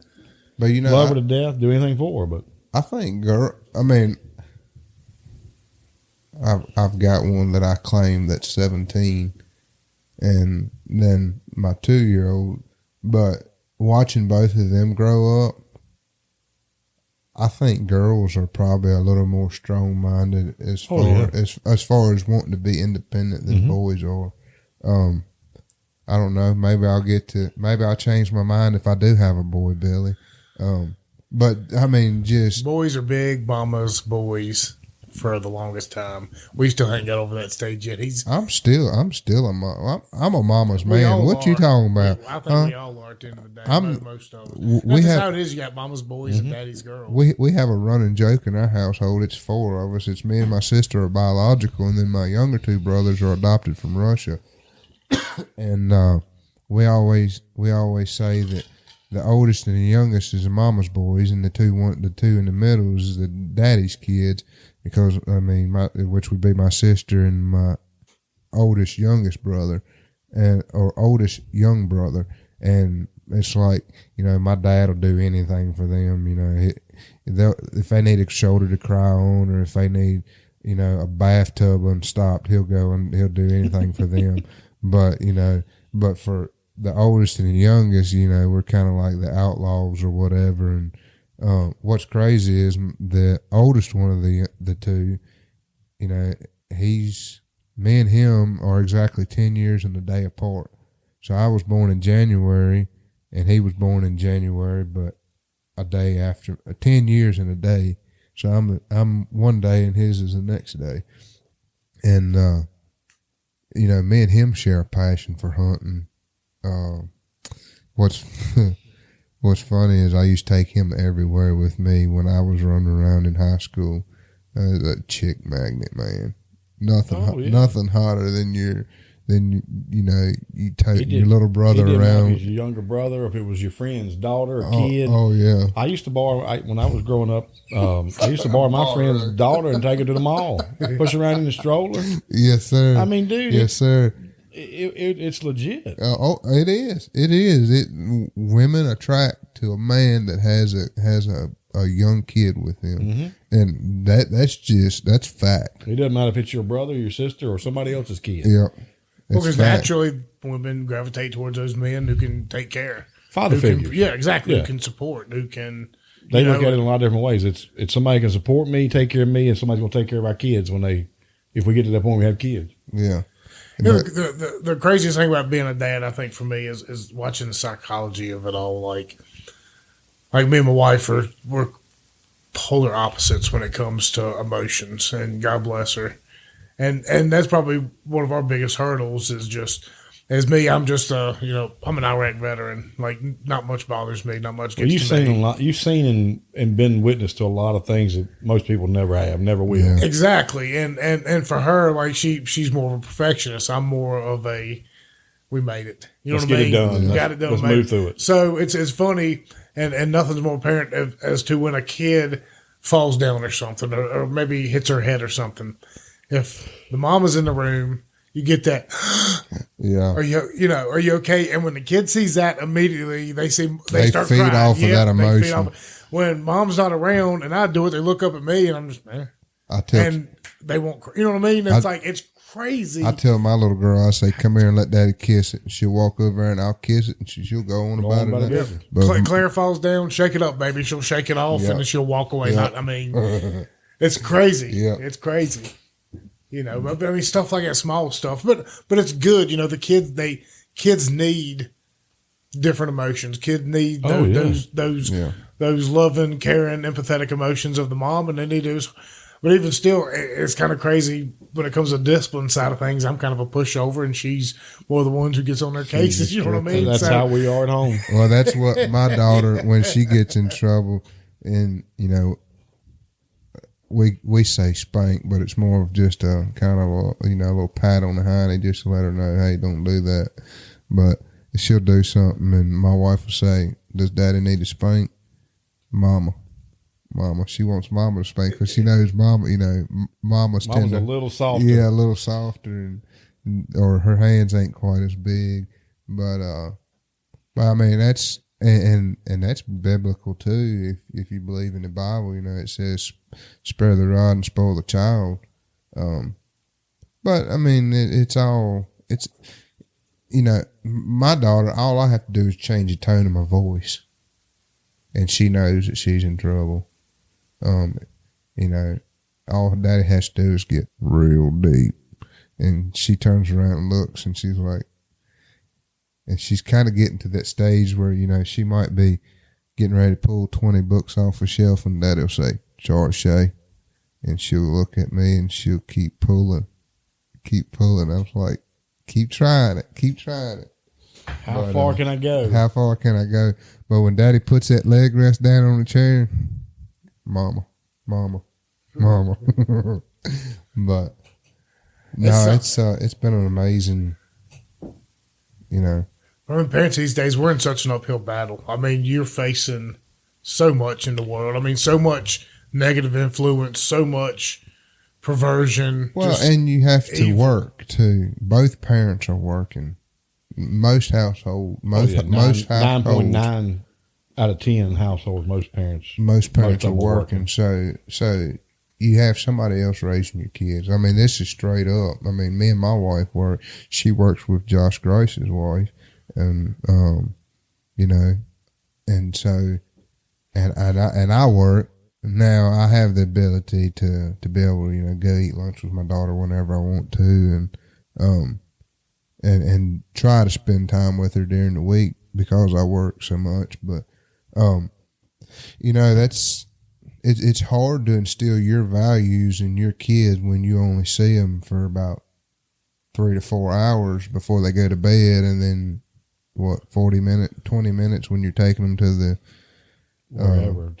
babysitter or school. And fortunately, I was able to sweet talk my sister into giving up her job to babysit my kid because I know the values that she's going to instill in her, which works out good because I can come home and pull my socks off, and before I get them put in a clothes hamper, my little girl, she's done grabbed Daddy's socks and she's put them in the clothes hamper for Daddy. And my wife's like, "I can't believe you letting her do that. You're teaching her all this stuff." And I was like, "Yeah, she's got to take care of Daddy." I mean, I mean, and for kids out there too, look, it's difficult. It's difficult for you to have people around that you can trust with your kids. It's difficult to want to send them to these schools these days because even the teach. I mean, there are a lot of bad teachers out there. And there are a lot of good ones, and there are a lot of good ones that are hand strapped.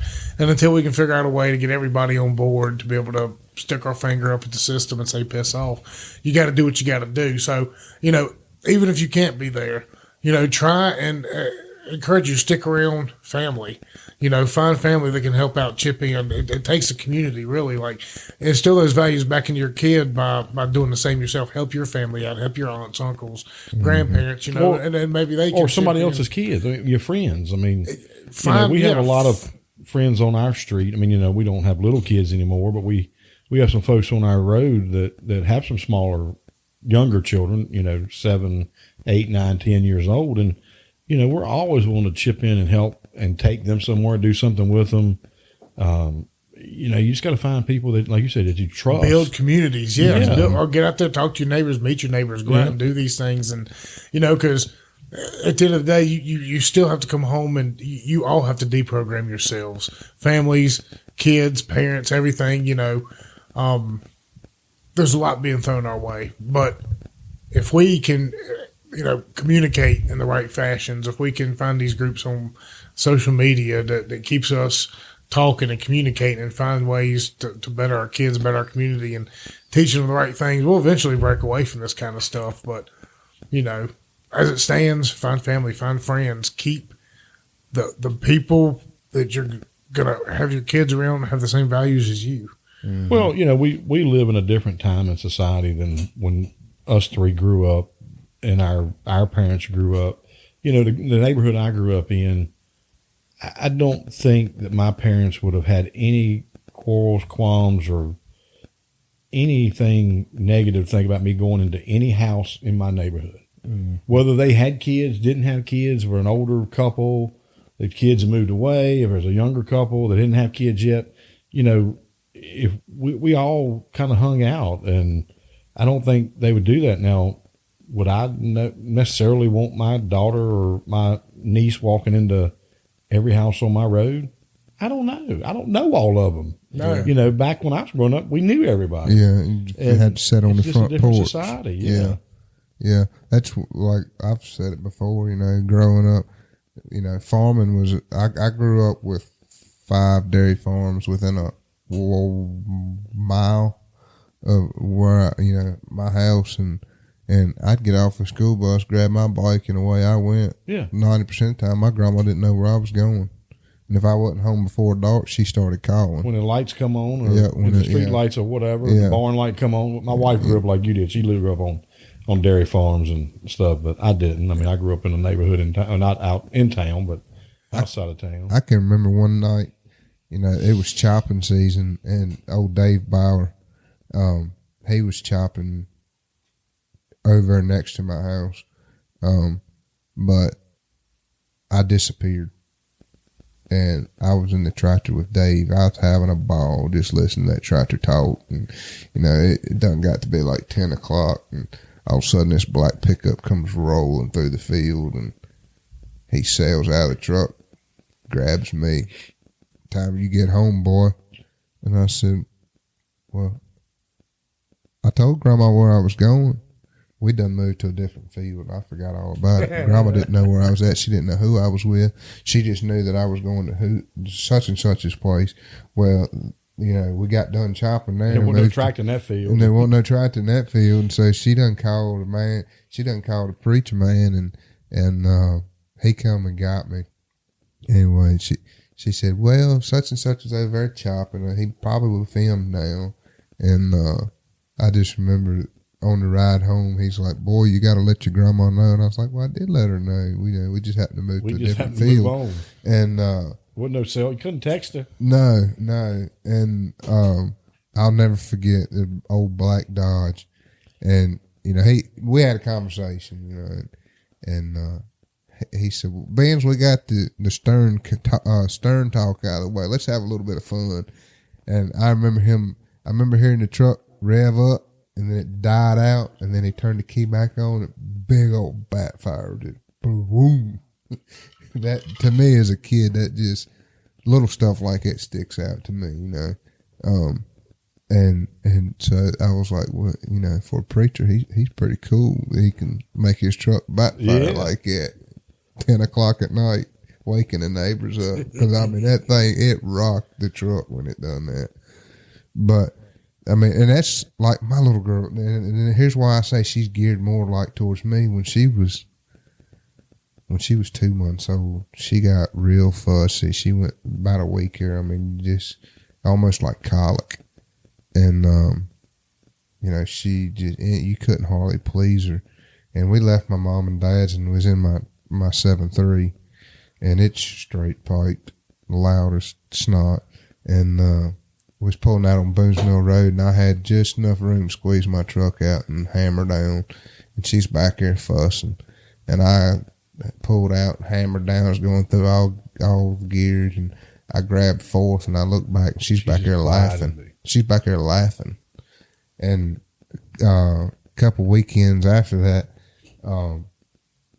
my good buddy Lauren, he's got a souped up excursion, and we was in my TA, and my wife, we're horsing around. My wife's like, you got your baby back here, you got your little bitty baby back here. I can't believe you're doing that. And, we just harassing each other.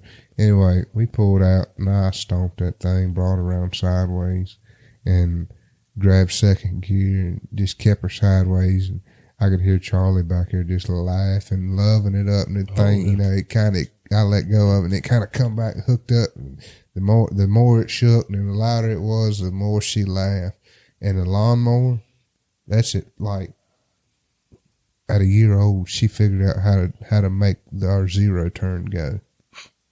She'd love to sit on my lap. I had little earmuffs, put them on her, and I'd be mowing along, and Caitlin would bring her out, and she'd sit on my lap, and we'd mow.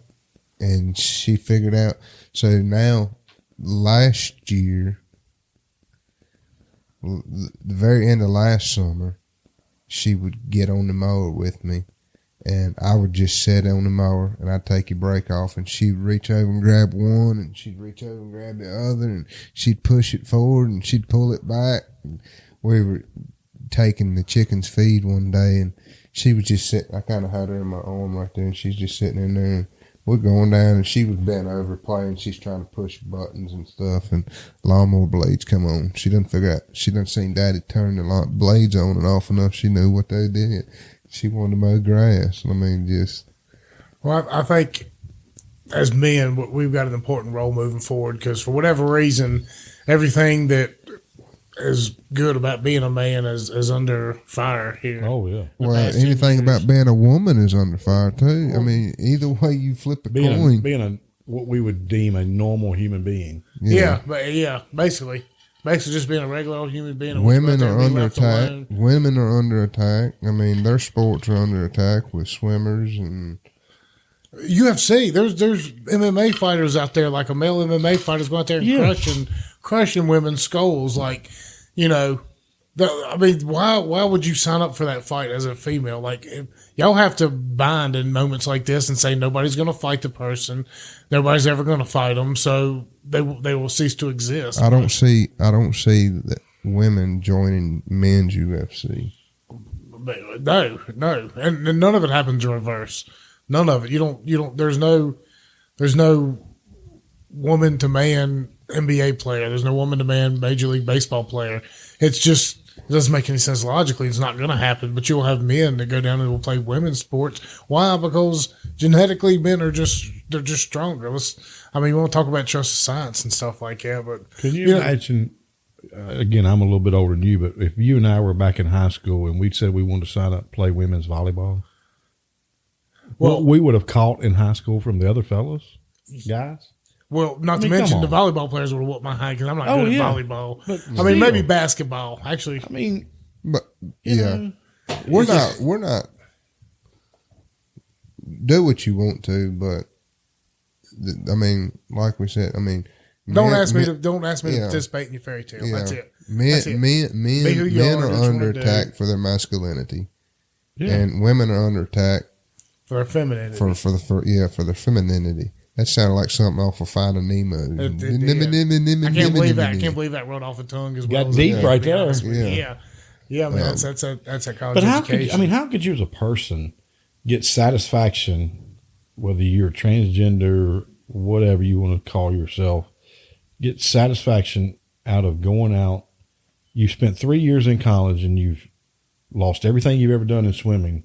And you decide you want to go out and say you're a female, and you go out and beat all these women and win a national championship. How do you get any satisfaction out of that? I mean, how can you justify that to yourself? Because people like that are narcissists. I don't get it. And they want the attention. If they're going to allow it, I mean, this is just me speaking personally. If they're going to allow men to join women's sports, then they should have the full transformation.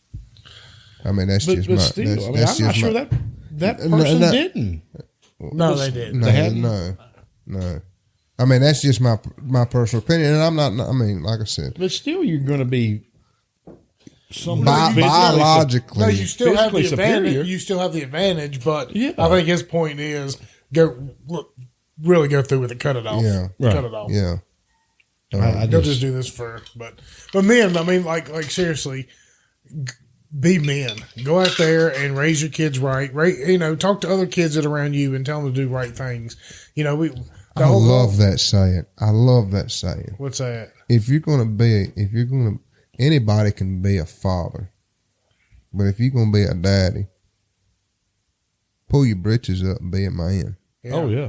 Not like no side comment like that. What I'm saying is, put on your big boy shoes. Be a man. Do what you said you were going to do when you promised to provide and help, and suck it up, buttercup. Because I mean, my life ain't peachy. Your life ain't peachy. Your life ain't peachy. I mean, you got at some point in time, the government will cut you off. And you're not going to know how to take care of yourself. You've got responsibilities. You've got responsibilities. Not just your kids, but the kids that are around your kids that are looking up to you, that are seeing you as an adult. Like, well, I mean, we have a responsibility these days. We have to our community to be real men, to squash this whole toxic masculinity nonsense. Be a man, be a woman, and be happy. That's what you are, and embrace it. And I think we will improve ourselves in the turn. And look, guys out there, reach out. I mean, talk to us. Come you know, we all got to find. I mean, we got to find ways. I mean, man, it's tough. It really is. It's really tough. I hate growing. I don't envy you two right now with young children. You know, is that because you got to explain the birds and the bees and the bees and the birds and the birds that used to be birds and the bees? They'll learn that if you don't tell them, they will learn it. And the birds that look like bees but still have a stinger. You know, you guys have touched on it, whether it be homeschooling, private schools. Our school system is terrible. It's trash. As far as raising our kids and the things they see and hear and do at school. Our middle school is atrocious. I was surprised what goes on in our middle school nowadays. I got a cousin that's 18 right now. She come home and when she was in the 4th grade and asked her mom and daddy what sex was. Oh yeah, some boy wanted to have sex with her. Oh, in 4th grade. It's mind blowing what happens in schools today. And it's things that I've never even heard about, things that I don't know. But I mean, things I do know and have heard and from parents, from kids, from my own daughter. My son didn't see as much of it as he went through, but my daughter, it wasn't nothing like school when I was there. Yeah, and it's just it's mind blowing what they encounter at school. Yeah, and the drug problems. Man, in our middle school, it's worse than the high school. Yeah. If you have to send your kids there, make sure you're paying attention. Make sure every day you come home, you're deprogramming them. You're asking them what they learned. You're telling them what's right and what's wrong about that. Remind them that grades don't really matter at the end of the day. You're teaching them life lessons you need. And hey, look, if your kid wants to go out there and get a job, encourage them to go out there and find a farmer out here somewhere that needs help during the summer. Most of the time, spring, summer, big planting season. You come see me. Stuff going on. Find any farmer. Any kind of trade. You might only make minimum wage. You might not even make that, but you're going to learn stuff. Your kid is going to take more from that than they ever will, making twice as much flipping a burger. I mean, you won't learn anything flipping a burger. But you go out there and find a farmer. I guarantee you, they need the help. And I remember in elementary school, my grandma, she raised us, but I struggled especially in elementary school. But I remember I had a teacher that would stay after school and tutor me, and she would bring me home. Mm-hmm. Now the teacher couldn't bring you home. No, they can't do that now. They could not. She would lose her job. He would lose his job because of that. Yeah. They can't do that. And I remember getting in trouble one time at school, and I got in trouble at school several times, but it must have been me and a kid got in a fight, and I tried to choke him or something. But I remember my grandma coming to school, and Mr. Mullins was the principal at the time, and my grandma walked into the principal's office, and I was sitting there, and she grabbed the yardstick that was standing up in the corner, and she commenced to spanking me there. And she looked at the principal and she said, "If this ever happens again," she said, "you have my permission to do it." And I just remember him looking at her like, "I can't do that. Woman, you are crazy. You trying to get me fired?" And but he never called my grandma again. He said, "You remember what happened last time your grandma come up here, don't you?" I was like, "Yes, sir." He's like, "Do I need to call her?" "No, sir." "You going to behave yourself?" "Yes, sir." But even going back further than that, I mean, my uncle, he's 65, 70 now. And I mean, the teachers back then, I mean, they could spank. I was going to tell you, I'm a little generation removed from you. I remember getting spankings, or I remember getting paddles across the hand and across the backside. Yeah. And similar to your situation, I remember I hated sometimes at the beginning of school. Every now and then my dad would go with me. Mm-hmm. And that was a conversation he would always have with the teacher that year. Look, you treat my son as if he is your own kid. And if he misbehaves, you have my permission to spank him, paddling, whatever needs to be done to discipline him. And then you got it from... And then I will take care of it again when he gets home. Yeah. And, I can remember Liam Wade, kindergarten at Liam Wade. I remember Miss Halsey was my kindergarten teacher. I remember her paddling me across the hand with a paddle. Mm-hmm. Today, the teacher will be arrested and gone. Well, and they can't even do that. I mean... They can't hardly even touch a kid nowadays, much less anything else. I heard tell of a teacher getting chased around the classroom with a pair of scissors, a kid trying to stab her. A couple years ago.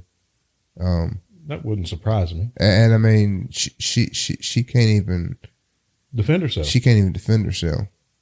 And I mean, I couldn't be put in that situation. I mean, because if I was a teacher at the high school and I couldn't be a half adult kid cocked the field with me and wanted to put his hands on me, I mean, just out of instinct, I'd turn around and knock and punch him. Mm-hmm. And it would be self defense. But you would go to jail for that. But then we wonder why the society we're in is in the shape it's in. Yeah, yeah. Because and I'm not saying that there is no consequences for your actions anymore. Yeah, I'm not saying that the teacher should be able to just turn around and punch a kid because they chase him. I'm just saying if a kid is chasing you around the classroom with a pair of scissors, trying to stab you, and you can't put your hands on those kids to control them any kind of way, you have to run out in the hall and call for the principal or a resource officer. And don't give me these are kids. Look, Thomas Jefferson and them, they were like 21 years old when they wrote the Declaration of Independence. Like, yeah, we're not far removed from people very young doing very courageous and big things. Like, we got to find a happy medium with all that. But there's no way on earth. Again, that goes back to a learned condition. The more and more we allow this and take the responsibility and the discipline away from the teachers and the administrators of the schools, the kids learn more and more how far they can push it, what they can do to not get in trouble, what they can do to not get this punishment, not get this. And it's a learned condition, and they know the teacher can't do anything to them. The teacher can't touch them. I can remember my grandma spanking me, and I told her I was going to call the law, and she dialed 911 for me. Oh, I've done that for my kids. And the good news is, you know, my mother-in-law, when my daughter gets to that age, I'm going to tell her to call DSS and hope your grandma picks up.